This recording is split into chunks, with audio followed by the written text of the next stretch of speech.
Hello folks, I hope you are just having a great day today. Today I want to take another look at this collection. I've been looking at 100 Ghastly Little Ghost Stories. There's a bunch of older stuff in it.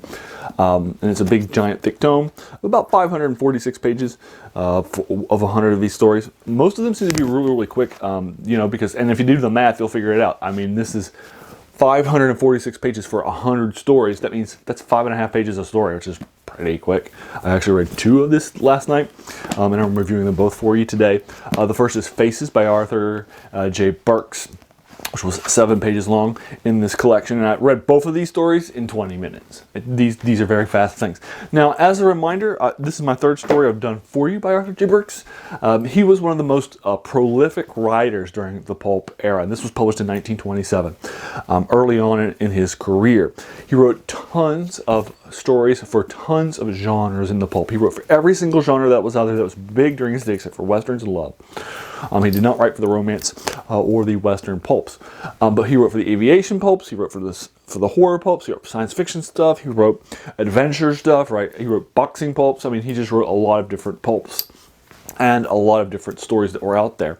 And I came across him with a story called In a Munson's Tent in H.P. Lovecraft's best stuff. He was one of his best stuff that he had ever read, one of the popular short of weird tales, and I enjoyed it.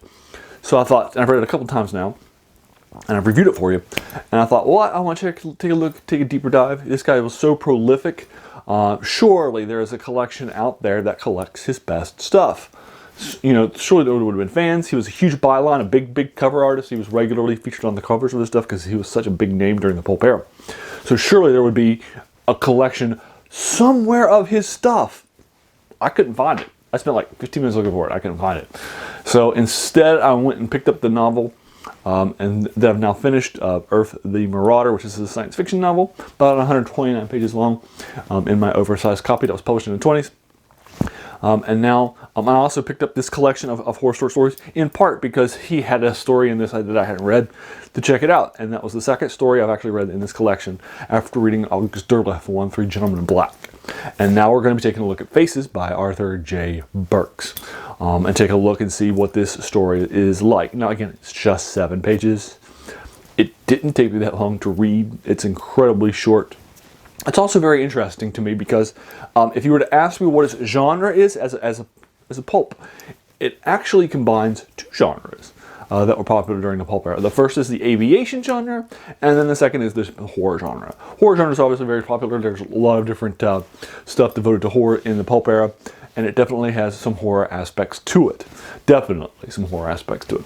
But it's also a flying pulp. You'll start out and there's a ship that you'll start out and you'll hear and you'll open up with hearing about this guy that survived a plane crash, and some bad stuff happened to him, and he got a silver plate in his head as a result of the injuries, and he has a memory blank about some of the things that happened, but he's going to tell you the tale about what happened to him in this plane crash.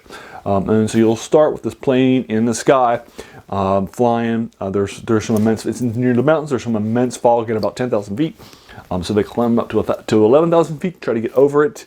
It's not working. The fog is getting worse and worse and worse. The pilot, rather than staying on course and flying through the fog, tries to find ways out of it, and loses himself.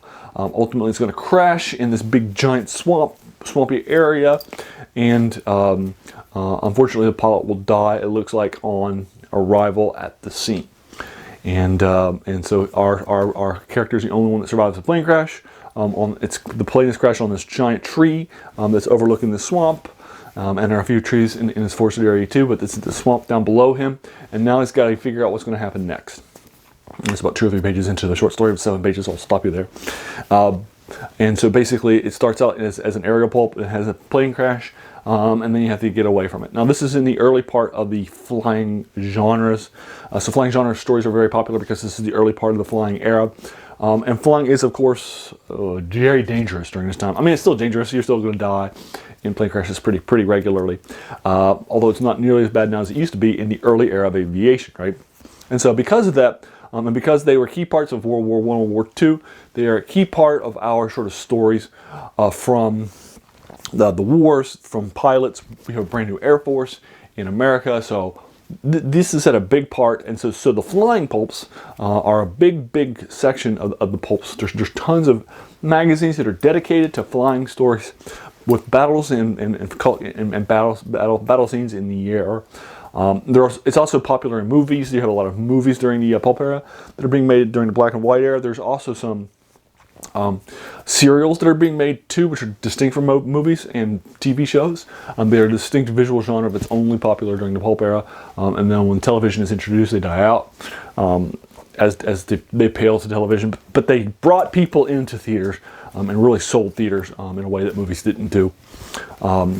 And there are flying serials that are aviation serials too.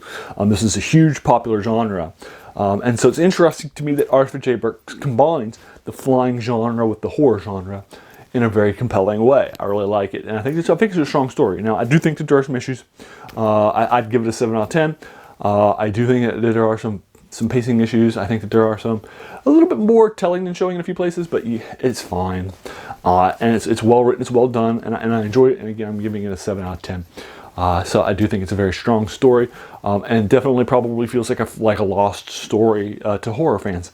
So if you enjoy horror, if you enjoy aviation pulps, if you enjoy both, if you want to mix your peanut butter and your chocolate together, this is definitely a story that definitely does it. And again, I want to give credit to Arthur J. Burks for doing that, for combining the two genres into one story. I think he does it in a compelling way. So there you are. Have you read Faces by Arthur J. Burks? What did you think of it? Did you agree or disagree with anything that we talked about here in this review? Well, I'd be happy to engage with them further in the comments below. If you like this video, why not hit that subscribe button? There's going to be a whole lot more of these to follow in science fiction, fantasy, and horror. And then finally, I want to thank you so much for taking some time out of your day and watching my video. We all have so many things that are happening in our lives, and we're being pulled in so many different directions. So the fact that you spent this time with me, wow, that's humbling, and I appreciate it. So thanks again, and have a great day.